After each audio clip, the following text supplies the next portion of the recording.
why do so many people reach success and then fail? Well, one of the big reasons is we think success is a one-way street. So we do everything that leads up to success, but then we get there, we figure we made it, we sit back in our comfort zone, and we actually stop doing everything that made us successful. And it doesn't take long to go downhill. And I can tell you this happens because it happened to me.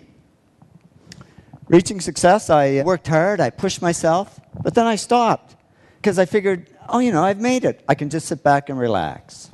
Reaching success, I always tried to improve and do good work, but then I stopped because I figured, hey, I'm good enough. I don't need to improve anymore.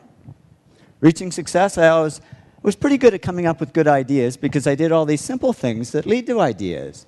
But then I stopped because I figured I was this hotshot guy and I shouldn't have to work at ideas. They should just come like magic. And the only thing that came was creative block. I couldn't come up with any ideas. Reaching success, I always focused on clients and projects and ignored the money. But then all this money started pouring in, and I got distracted by it. And suddenly I was on the phone to my stockbroker and my real estate agent when I should have been talking to my clients. And reaching success, I always did what I loved. But then I got into stuff I didn't love, like management. I'm the world's worst manager, but I figured I should be doing it because I was, after all, the president of the company. Well, soon a black cloud formed over my head, and here I was, outwardly very successful, but inwardly very depressed. But I'm a guy. I knew how to fix it. I bought a fast car. It didn't help. I was faster, but just as depressed. So I went to my doctor. I said, Doc, I can buy anything I want, but I'm not happy. I'm depressed. It's true what they say, and I didn't believe it until it happened to me, but money can't buy happiness.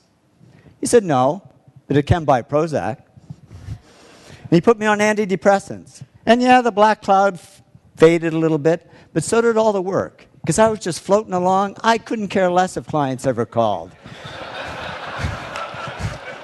And clients didn't call, because they could see I was no longer serving them, I was only serving myself. So they took their money and their projects to others who would serve them better. Well, didn't take long for business to drop like a rock. My partner and I, Tom, we had to let all our employees go. It was down to just the two of us, and we were about to go under. And that was great, because with no employees, there was nobody for me to manage. So I went back to doing the projects I loved.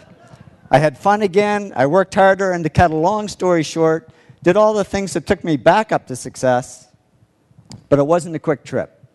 It took 7 years. But in the end, business grew bigger than ever. And when I went back to following these 8 principles, the black cloud over my head disappeared altogether. And I woke up one day and I said, I don't need Prozac anymore. And I threw it away and haven't needed it since. I learned that success isn't a one-way street. It doesn't look like this. It really looks more like this. It's a continuous journey. And if we want to avoid success to failure syndrome, we just keep following these 8 principles, because that's not only how we achieve success, it's how we sustain it. So here's to your continued success. Thank you very much.